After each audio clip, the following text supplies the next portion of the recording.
Okay, you guys, so far in my experience with Dark Souls 2, these are my two favorite bosses in the game.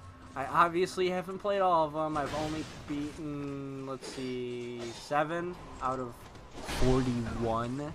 Most of them are trash. I've definitely come across the trash one, which I almost didn't even upload. I was like, that was a fucking joke.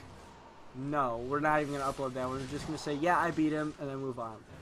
That's the Covetous Demon. You know, I'll talk about it later. The Pursuer. This is the guy that made me quit Dark Souls 2.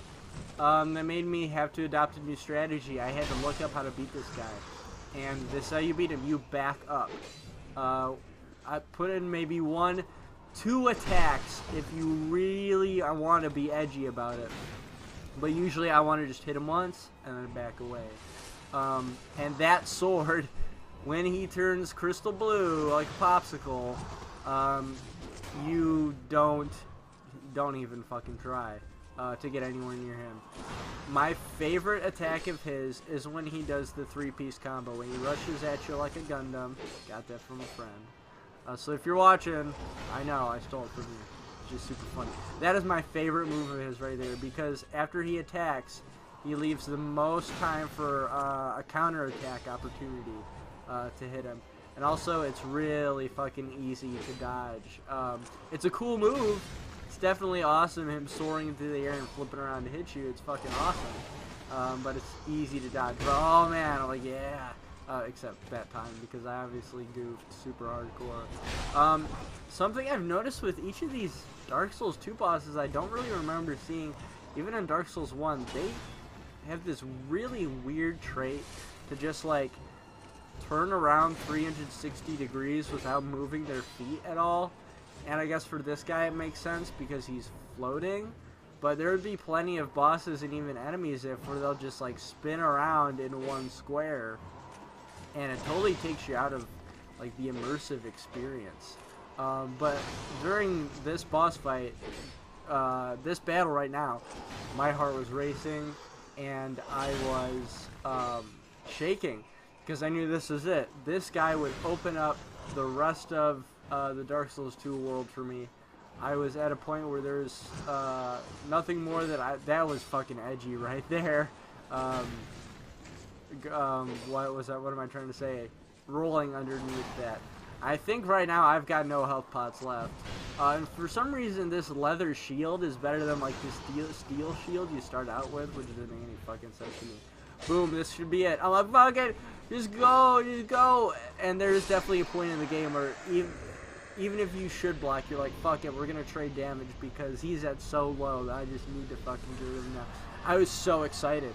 Because that shit never happened to me. I beat the wall. The fucking Mexican wall had gone down. And, freedom of culture. Cultural, whatever. I'm sorry, you don't want to get fucking political.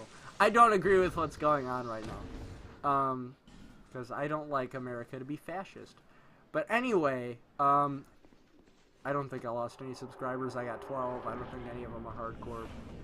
Whatever. No politics. Rune Sentinels, these guys surprised the fuck out of me. Luckily, I watched the Democracy's videos. I've seen a lot of his stuff, and I think I've seen every videos of his. If you like boss ranking videos, if you just like sitting back and watching Dark Souls videos that are entertaining and not just gameplay, and they're edited and put together really fucking well, watch the Democracy. It's just so much endorphins like release from just watching the Democracy videos. I really love the guy. But anyway, these guys were harder than the Pursuer to me. But it's weird, after beating a Dark Souls boss once, it's not challenging anymore. I'm not sure if it's like a psychological thing where you gain this confidence once you know that you can beat them. It's like beforehand, before you beat him, you're like, maybe there's a chance I'm never gonna beat these guys ever. But once you do it, then you're like, I know it's possible, I can fucking do this. And you gain this extra confidence. I thought I was gonna get fucked because this guy keeps dropping and needs to come back. And I know after a certain point in time, the second one jumps up. But I don't know if I got lucky or the second one waits until they reach a certain amount of health for him to pop up. I think he does now because I get chopped off this cliff, I think. Either now or right after this. But I mean, my plan was to jump down eventually. After the first one dies, go ahead and jump down. It's cool. But if you've got all three of them coming at you, it's not. Don't do it. Do not jump down off the cliff right away. It was definitely a smart choice for them to do this instead of super GameCube. My girlfriend brought up a really good point. Since they're all three individual knights, she's like, why don't they have, you know, different armor? Why don't they vary so that, you know, they're actually three separate characters? And for me, it makes sense. It's like they're all Ruin Knights. These are their armor, you know. But at the same time, you know, I can totally see what she's saying. You know, slight variations to show that they're different characters. Maybe people would be more interested in their backstory if we could see that they obviously have their own unique armor. Maybe give one guy. I mean, I like that they're all long weapons, and I like they're all super slender. It's a bit creepy and intimidating. But, you know, they've all got warhammers. Give one guy a long warhammer, give one guy a long halberd, and give one guy, like, a long spear. And maybe they operate these weapons differently. Like, the warhammer guy would do the stomping, like the big pullback, and then boom, just bash the ground. And the spear guy would do long lunges, and the halberd guy would do long swings. That'd be awesome. I would love that.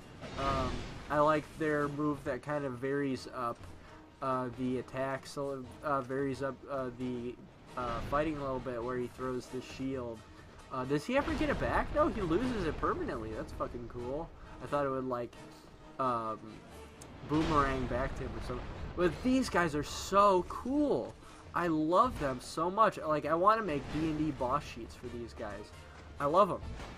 This might be one of my favorite bosses, and it's weird because they're, like, supposed to be, oh, this is such a dumb gank boss. But this is one of my favorite boss fights.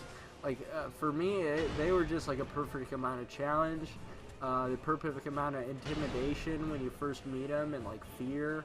And then the more you fight them, the more confident you get with them. And I think they've got really cool movesets, really cool armor, and I'd want to make my own backstory for them, you know, because maybe their backstory's, like, dumb, because I feel like most Dark Souls 2 backstories just kind of, like, throw away. Oh, hey, cool, the shield is still in the wall there. That's awesome. I didn't notice that right away. Something that pisses me off, but I guess I would kind of like in this game, is that weapon degradation is super hardcore. Like in Dark Souls 2, your weapon will never break. So they throw away so many mechanics in Dark Souls 3. They throw away the point of shields, you know, being able to block. Like, I mean, shields block, but you still take a shit ton of damage, and you get staggered really easily. You know, in Dark Souls 2 and 1, your strategy was to hide behind your shield. You know, there wasn't so much rolling and dexterity and aggression, which I appreciate and I like it. It's a little bit more fast-paced, but it kind of loses the strategy of pacing yourself and being strategic and being smart in the way that you play. I mean, there are definitely bosses in that game where you need to pace yourself and be slow. Like Vort, you don't be aggressive, you wait. Curse Rotted Greatwood, you can be aggressive. He has attacks that last like a full 20 seconds, and you just have to wait for him to be done for you to even be able to attack.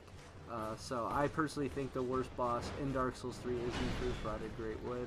I think the only reason we still fight him is because the only way you can get boss weapons is by beating him, and so there's your motivation to fight him. Because if he was optional and you got no reward from it, besides, I don't know. I mean, every optional boss has a reward. If you beat Osiris, you get the Forgotten Graves or whatever the fuck it is. And then if you beat Fallen or Nameless King, I keep calling him Fallen King. If you beat Nameless King, another area opens up. But this is the last of my health pots, and this is all I got. If I get fucked here, it's fucking over. And fucking how much health I have left. This is when I was really sweating. I think it was like 3 o'clock in the morning I was facing these guys, and my girlfriend was asleep. And immediately after I beat him, like, hey. She's like, yeah. I'm like, I beat him. Beat the Rune Sentinel. He's like, oh, that's good. Congratulations. And then just like slowly went back to sleep, so it's kind of cute.